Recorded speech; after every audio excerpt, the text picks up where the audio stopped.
ये है news reporter network. आप देख रहे हैं न्यूज रिपोर्टर लाइव, सोच आपकी, आवाज हमारी। नमस्कार, आप देख रहे हैं न्यूज रिपोर्टर लाइव और मैं हूं आपके साथ बिपाशा पाल। शुरुआत करते हैं आज की हेडलाइंस के साथ। चीखते ही निकल गई 25 साल के युवक की जान, सीसीटीवी में कैद हुई लाइव फुटेज। देहरादून में Indian warning information and navigation service and maritime information charts का हुआ लोकार्पण। गुजरात में आज विधानसभा चुनाव के दूसरे और अंतिम चरण का हुआ मतदान। और बांग्लादेश में ढाका और उसके आसपास के इलाकों में सुबह भूकंप के झटके महसूस किए गए। अब समाचार विस्तार से। नौसेना दिवस के अवसर पर राष्ट्रीय जल सर्वेक्षण कार्यालय में आयोजित कार्यक्रम में राज्यपाल लेफ्टिनेंट जनरल गुरमीत सिंह ने बतौर अतिथि प्रतिभाग किया। मुख्यमंत्री पुष्कर सिंह धामी भी कार्यक्रम में मौजूद रहे। इस अवसर पर राज्यपाल मुख्यमंत्री ने संयुक्त रूप से Indian warning information and navigation service और मैरीटाइम इंफॉर्मेशन चार्ट का लोकार्पण किया। साथ ही नौसेना की प्रदर्शनी का अवलोकन कर देश की सुरक्षा में नौसेना के योगदान की सराहना की। राज्यपाल ने नौसेना दिवस की शुभकामनाएं देते हुए कहा कि भारतीय नौसेना पर हम सबको गर्व है। उन्होंने कहा कि आज के दिन 1971 के भारत पाक युद्ध के दौरान भारतीय नौसेना के ऑपरेशन ट्राइडेंट की उपलब्धियों को भी याद करने का दिन है। राज्यपाल ने कहा कि जिस ट्रांसफॉर्मेशन डिजिटलीकरण के साथ मैप बनाने का कार्य भी भारतीय नौसेना कर रही है, वह हम सब के लिए गर्व की बात है। मुख्यमंत्री पुष्कर सिंह धामी ने भी नौसेना दिवस के अवसर पर नौसेना के अधिकारियों और कर्मचारियों को बधाई देते हुए कहा कि नौसेना का इतिहास शौर्य और परिक्रम का रहा है। जिंदगी का पल भर का भरोसा नहीं है। दरअसल सोशल मीडिया पर एक नया वीडियो तेजी से वायरल हो रहा है, जिसमें एक युवक चलते चलते गिरा और फिर उसकी मौत हो गई। हार्ट अटैक से 25 साल के युवक की मौत का बेहद हैरान करने वाला सीसीटीवी फुटेज सामने आया है, जिसमें युवक अपने 3 दोस्तों के साथ घूमने निकला था। सभी हंसते खेलते चलते हुए जा रहे थे। जब युवक को छींक आई तो वो नीचे गिर पड़ा। इसके बाद उसके साथ चल रहे दोस्तों को कुछ समझ नहीं आया तो वो उसके पैर मलने लगे। शरीर में कोई हरकत नहीं होने पर उनकी चीख निकल पड़ी। जानकारी के मुताबिक वीडियो मेरठ के किदवई नगर के अहमद नगर का है। गुजरात में आज विधानसभा चुनाव के दूसरे और अंतिम चरण का मतदान जारी है। सुबह 9 बजे तक करीब 5% मतदान हुआ। शाम 5 बजे तक वोट डाले जा सकेंगे। इस चरण में अहमदाबाद, वडोदरा और गांधीनगर सहित 14 जिलों की 93 विधानसभा सीटों के लिए मतदान हो रहा है। आपको बता दें 69 महिलाओं सहित 833 उम्मीदवार मैदान में हैं। साथ ही प्रधानमंत्री नरेंद्र मोदी और गुजरात के मुख्यमंत्री भूपेंद्र पटेल ने मतदान किया।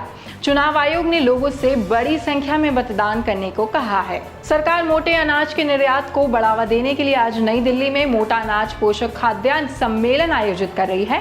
अंतर्राष्ट्रीय मोटा अनाज वर्ष 2023 के शुभारंभ से पहले वाणिज्य और उद्योग मंत्रालय ने कृषि और प्रसंस्कृत खाद्यान्न निर्यात विकास प्राधिकरण के माध्यम से इसका आयोजन किया है। दिल्ली में आज सुबह वायु गुणवत्ता बेहद खराब दर्ज की गई है। वायु गुणवत्ता और मौसम पूर्वानुमान और अनुसंधान प्रणाली के मुताबिक अगले 3 दिनों में हवा की सामान्य गति के कारण वायु गुणवत्ता में कुछ सुधार की उम्मीद है, लेकिन यह बेहद खराब श्रेणी में ही बनी रहेगी। दिल्ली नगर निगम के 250 वार्डों के चुनाव में कल शाम 5:30 बजे तक लगभग 50% वोटिंग हुई। सुबह 8 बजे से शाम 5:30 बजे तक वोट डाले गए।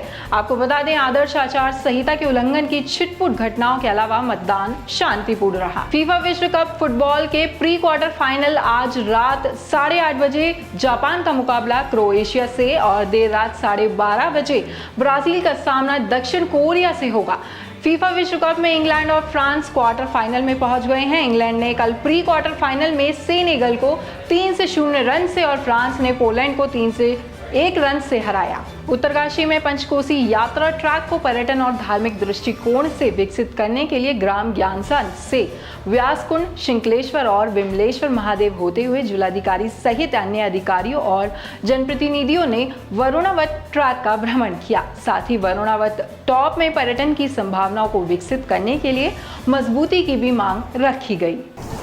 आज डीएम साहब अभिषेक रोहेला जी ने पंचकोशी यात्रा जो ट्रैक है उसको विकसित करने को लेकर, उसको धार्मिक और पर्यटन दृष्टिकोण से विकसित करने को लेकर ग्राम ज्ञानजा से लेकर शिखलेश्वर, विमलेश्वर होते हुए और वरुणावत टॉप तक स्थानीय जनप्रतिनिधियों और जिला स्तरीय अधिकारियों के साथ वहाँ पर निरीक्षण भी किया और ट्रैकिंग भी की है। और वहाँ पर स्थानीय जनप्रतिनिधियों ने विभिन्न मांगे जैसे सड़क के डामरीकरण से लेकर पंचकोशी ट्रैक को विकसित करने के साथ ही शिखलेश्वर धाम को विकसित करने के साथ ही वरुणावत टॉप में पर्यटन की संभावनाओं को बढ़ाने के अपने सुझाव दिए और जिस पर डीएम साहब ने सकारात्मक रुख अपनाते हुए कहा है कि जल्द ही, क्योंकि यह जनपद का सबसे नज़दीकी ट्रैक है और इसको विकसित करने के लिए जल्द ही जिला स्तर पर कार्रवाई शुरू की जाएगी और उसके बाद शासन तक इसको भेजा जाएगा। आज सुबह बांग्लादेश में ढाका और उसके आसपास के इलाकों में करीब 9:02 के आसपास भूकंप के झटके महसूस किए गए।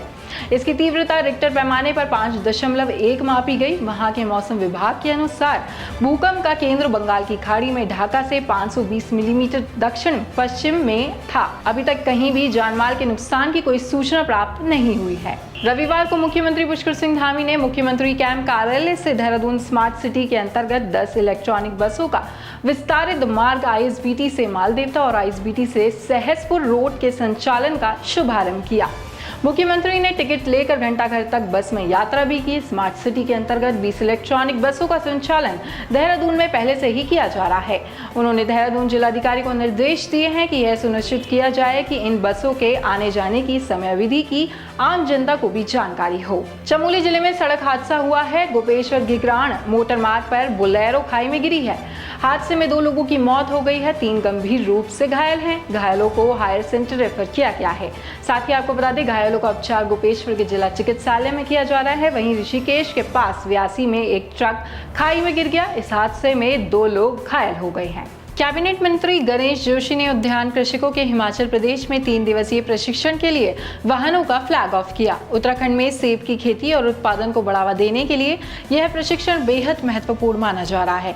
आपको बता दें, प्रशिक्षु किसान हिमाचल से सेब की खेती और खेती से संबंधित चीजों का प्रशिक्षण लेकर उत्तराखंड वापस लौटेंगे, जिसके बाद प्रदेश के किसानों को भी सेब की खेती से संबंधित जानकारी से भी अवगत कराएंगे।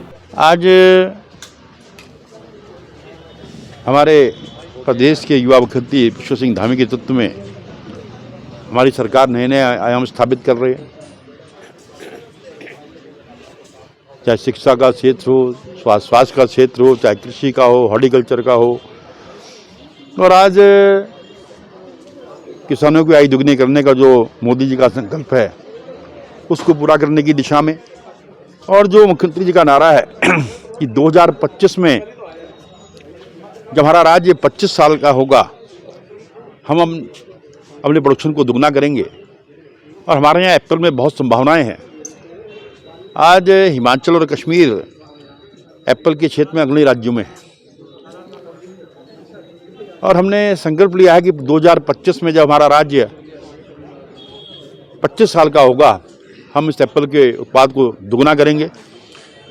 इसके लिए तकनीक का जानकारी लेने के लिए 3 दिन की ट्रेनिंग के लिए हमने 30 किसानों को वाइस प्रमाण यूनिवर्सिटी जो हिमाचल में है वहाँ भेजा है। वहाँ से नई तकनीक को सीख कर आएंगे और वहाँ से फिर यहाँ के लोगों को जो और किसानों को ट्रेन करेंगे। और जो हमारा संकल्प है 2025 में प्रोडक्शन को दुगना करना, वो साकार होगा। देहरादून में बीते 25 नवंबर को हुए विवाद में विनीत अरोड़ा ने चमोली के रहने वाले 28 वर्षीय विपिन रावत के सिर पर बेसबॉल स्टिक से हमला कर दिया। पीड़ित की रविवार सुबह महंत इंद्रेश अस्पताल में मौत हो गई है, जिसके बाद मृतक के परिजनों ने जमकर हंगामा किया है। पुलिस का आरोप है कि वो मामले की निष्पक्ष जांच नहीं कर रही है और आरोपियों पर हल्की धाराओं में मुकदमा दर्ज किया गया है। परिजनों ने आरोप लगाया है कि मामले को रफा दफा करने की भी पूरी कोशिश की जा रही है। धारचूला में रविवार को नेपाल की ओर से किए गए पथराव में एक मजदूर के घायल होने और पुल बंद करने के बाद नेपाल में भीड़ में लाठीचार्ज के दौरान एक भारतीय के घायल होने की घटना से लोगों में आक्रोश है। नेपाल की ओर से लगातार किए जा रहे पथराव के विरोध में आज भारतीयों ने अंतर्राष्ट्रीय झूला पुल बंद करा दिया। इससे लगभग 1 घंटा 40 मिनट तक दोनों देशों के बीच आवाजाही भी बंद रही। इसी के साथ आज के समाचार समाप्त हुए। आप हमारे YouTube channel news reporter network को लाइक, शेयर और सब्सक्राइब जरूर कीजिएगा। साथ ही बेल आइकन दबाना ना भूलें। धन्यवाद।